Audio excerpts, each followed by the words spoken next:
Pernah lihat orang yang sepertinya terlahir pintar? Sejak kecil, mereka selalu ranking 1, paham semua pelajaran tanpa usaha keras. Sementara kamu harus berkeringat hanya untuk memahami satu rumus matematika. Rasanya nggak adil, kan? Nah, disinilah jebakan besar yang ditanamkan ke dalam otak kita sejak kecil. Kecerdasan itu bawaan lahir. Kalau kamu nggak lahir jenius, ya sudahlah, terima nasib. Ini adalah kebohongan terbesar yang diajarkan oleh sistem pendidikan. Sekolah mengajarkan bahwa ada anak pintar dan ada anak yang, kurang pintar. Dari SD, kita sudah dipisahkan berdasarkan nilai. Yang pintar naik kelas dengan bangga, yang lainnya merasa dirinya kurang berbakat. Padahal, sistem ini mirip seperti menilai seekor ikan dari kemampuannya memanjat pohon. Bayangkan kalau Einstein, yang terkenal lambat bicara saat kecil, dinilai berdasarkan kecepatan membaca dibanding teman-temannya. Mungkin dia nggak akan pernah jadi fisikawan hebat. Lihatlah para jenius dunia, Einstein, Nikola Tesla, Da Vinci. Mereka bukan sekadar berbakat, mereka punya cara berpikir yang berbeda. Einstein nggak sekadar membaca teori fisika. Dia membayangkan dirinya duduk di atas seberkas cahaya dan bertanya, apa yang akan terjadi? Tesla, dia bisa memvisualisasikan seluruh mesin di kepalanya sebelum membuatnya. Sementara Da Vinci, dia mempertanyakan segalanya, bahkan hal-hal yang dianggap biasa. Jadi, yang membuat mereka jenius bukanlah gen mereka, tapi cara berpikir mereka. Otak kita itu seperti otot. Semakin sering dilatih, semakin kuat. Masalahnya, kebanyakan orang tidak pernah benar-benar melatih otaknya dengan cara yang tepat. Mereka hanya menghafal, bukan berpikir. Mereka menerima, bukan mempertanyakan. Kalau kamu ingin lebih pintar, kuncinya adalah mengganti cara berpikir. Ubah otakmu dari sekadar penyimpan informasi menjadi mesin pencari solusi. Mulailah bertanya, bayangkan skenario yang mustahil, tantang asumsi yang sudah ada. Karena pada akhirnya, kecerdasan bukanlah sesuatu yang diberikan sejak lahir, tapi sesuatu yang kamu bangun sendiri.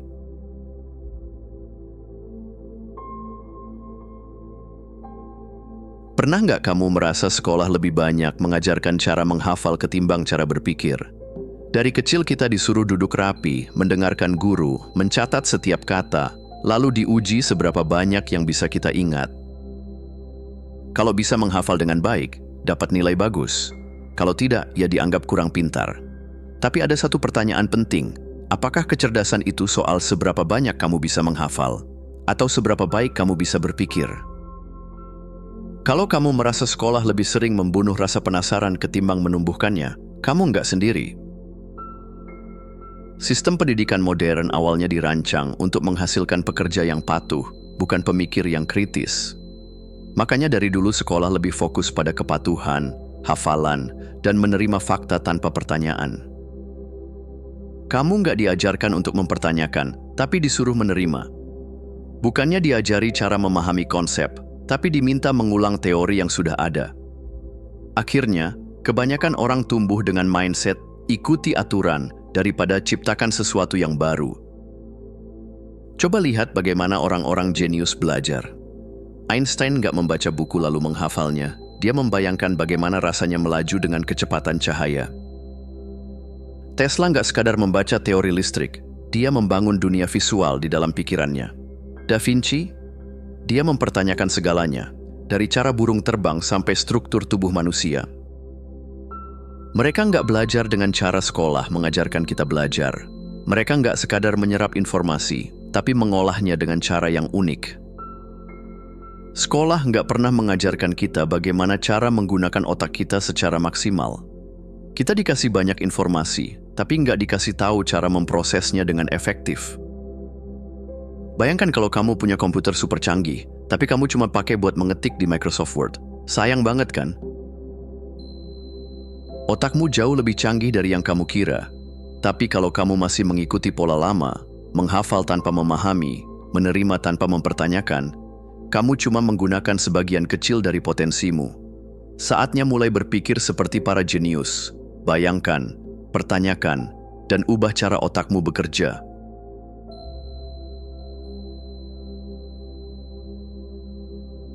Otakmu bukan sekadar lemari arsip tempat menyimpan informasi. Dia lebih mirip sebuah bioskop IMAX super canggih, kalau kamu tahu cara menggunakannya. Sayangnya, kebanyakan orang hanya memakai mode text only, padahal cara terbaik untuk belajar dan memahami sesuatu adalah dengan menghidupkannya dalam pikiran. Pernah dengar Einstein membayangkan dirinya duduk di atas seberkas cahaya? Atau Tesla yang bisa membangun dan menguji mesin sepenuhnya di kepalanya sebelum menyentuh obeng? Mereka menggunakan sesuatu yang disebut hypervisualization encoding, cara belajar dengan simulasi mental, bukan sekadar kata-kata. Bayangkan kamu sedang belajar sejarah. Cara biasa? Hafalkan tahun, nama, dan tempat. Hasilnya, besok lupa. Cara terlarang? Bayangkan dirimu ada di medan perang, merasakan debu, mendengar suara pedang beradu, mencium aroma mesiu. Otakmu jauh lebih mudah mengingat pengalaman ketimbang sekadar kata-kata di buku. Begitu juga dalam belajar konsep baru. Daripada sekadar membaca teori fisika, coba visualisasikan. Kalau kamu mempelajari gravitasi, bayangkan bagaimana rasanya berada di bulan, melompat dengan gerakan slow motion. Semakin nyata visualisasinya, semakin kuat otakmu menyimpannya. Salah satu trik berpikir paling kuat adalah bertanya, bagaimana jika Einstein nggak menemukan teori relativitas dengan membaca buku saja? Dia bertanya, bagaimana jika waktu tidak berjalan dengan kecepatan yang sama untuk semua orang? Dengan bertanya hal-hal yang tampaknya mustahil, kamu memaksa otakmu untuk keluar dari jalur biasa. Coba tanyakan ini dalam kehidupanmu. Bagaimana jika aku harus belajar sesuatu dalam 1/10 waktu normal? Bagaimana jika semua solusi yang ada itu salah dan harus ada cara baru? Bagaimana jika aku bisa menyelesaikan masalah ini tanpa batasan apapun? Semakin sering kamu melatih otakmu dengan pertanyaan liar, semakin fleksibel dan kreatif pola berpikirmu. Bayangkan kamu menghadapi masalah besar. Sebagian besar orang akan berkata, ini nggak mungkin diselesaikan. Tapi coba pakai trik ini, ajukan pertanyaan mustahil. Misalnya, kamu kesulitan mengatur waktu. Daripada bertanya, bagaimana cara mengatur waktu lebih baik? Coba tanyakan, bagaimana kalau aku bisa melipat gandakan waktu dalam sehari? Otakmu akan mulai mencari solusi kreatif, seperti memanfaatkan AI, mengotomatisasi tugas, mengeliminasi distraksi, dan sebagainya.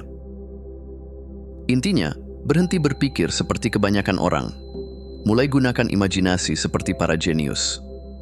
Otakmu bukan sekadar tempat menyimpan informasi, jadikan dia sebagai laboratorium eksperimen mental.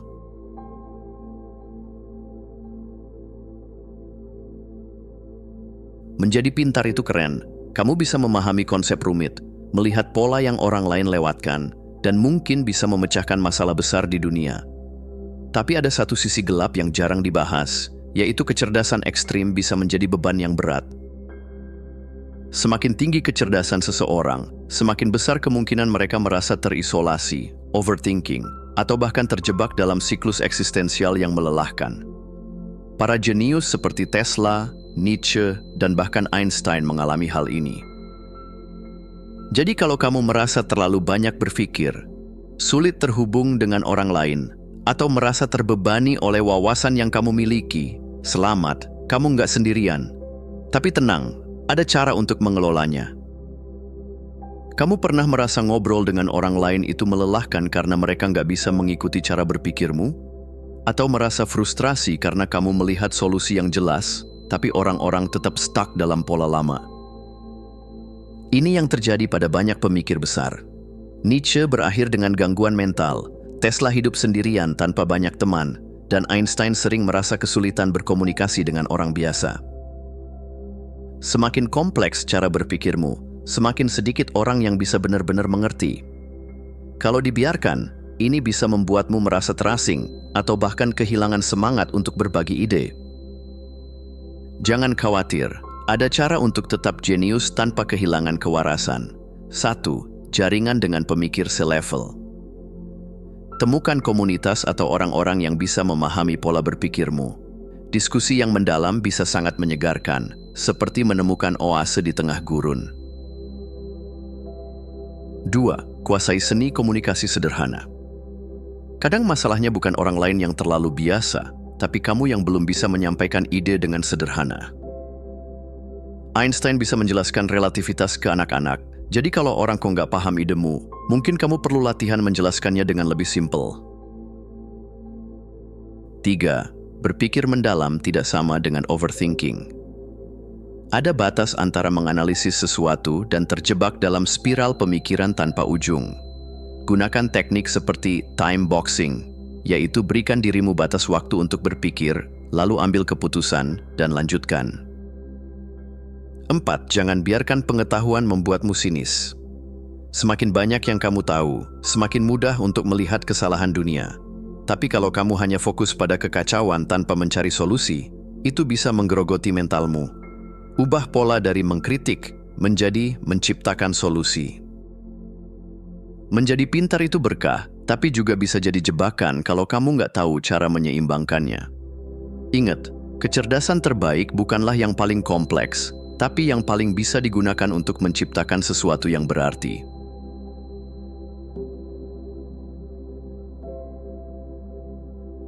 Kamu mungkin pernah bertanya, apa sih rahasia orang-orang jenius? Jawabannya bukan sekadar bakat atau keberuntungan. Mereka punya kebiasaan tertentu yang membuat otak mereka bekerja di level yang berbeda. Kabar baiknya, kamu juga bisa melatih otakmu untuk berpikir lebih tajam, lebih kreatif, dan lebih efektif. Nggak perlu menunggu mood atau inspirasi datang. Cukup ikuti blueprint harian yang akan kita bahas ini. 1. Mulai hari dengan pertanyaan provokatif. Daripada bangun tidur langsung cek HP, coba ajukan satu pertanyaan yang bisa mengubah caramu berpikir sepanjang hari. Misalnya, apa satu ide yang bisa mengubah hidupku hari ini? Bagaimana kalau aku harus menyelesaikan pekerjaanku dalam separuh waktu? Kalau aku harus belajar satu hal baru hari ini, apa itu? Pertanyaan seperti ini melatih otakmu untuk berpikir secara aktif, bukan pasif. 2. 15 menit visualisasi. Nikola Tesla bisa membangun dan menguji mesin di kepalanya sebelum menyentuh alat. Kamu juga bisa melatih otak untuk bekerja dalam mode simulasi mental. Caranya, tutup mata, bayangkan sesuatu secara detail. Kalau kamu sedang belajar sesuatu, coba visualisasikan konsep itu dalam bentuk nyata. Misalnya, kalau belajar fisika, bayangkan dirimu berada di luar angkasa dan lihat bagaimana gravitasi bekerja. Kalau ingin meningkatkan keterampilan komunikasi, bayangkan dirimu berbicara di depan audiens dan rasakan setiap gerakan, nada suara, dan ekspresi. Semakin jelas gambaran dalam pikiranmu, semakin kuat pemahamanmu.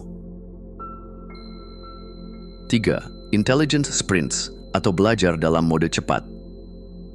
Kebanyakan orang belajar dengan cara yang membosankan, membaca pelan-pelan lalu mencoba menghafal. Padahal, otakmu jauh lebih cepat dari itu.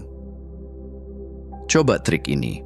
Ambil satu topik dan baca 3 hingga 5 perspektif berbeda dalam 20 menit. Bisa dari buku, artikel, atau video.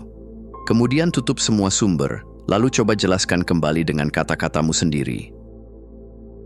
Kalau kamu bisa menjelaskan dengan sederhana, berarti kamu benar-benar paham. Kalau masih terasa rumit, ulangi lagi sampai kamu bisa menjelaskannya dengan lancar. Metode ini seperti latihan HIIT atau High Intensity Interval Training untuk otak, cepat, intens, dan hasilnya efektif. 4. Proteksi pikiran dari polusi mental. Otakmu itu seperti CPU, dan setiap hari ada banyak virus yang bisa memperlambat kinerjanya, seperti berita negatif, gosip, media sosial yang nggak berguna. Mulailah hari dengan memilih apa yang masuk ke dalam pikiranmu. Kurangi scrolling tanpa tujuan, batasi konsumsi berita yang cuma bikin stres, dan isi otakmu dengan sesuatu yang benar-benar bermanfaat.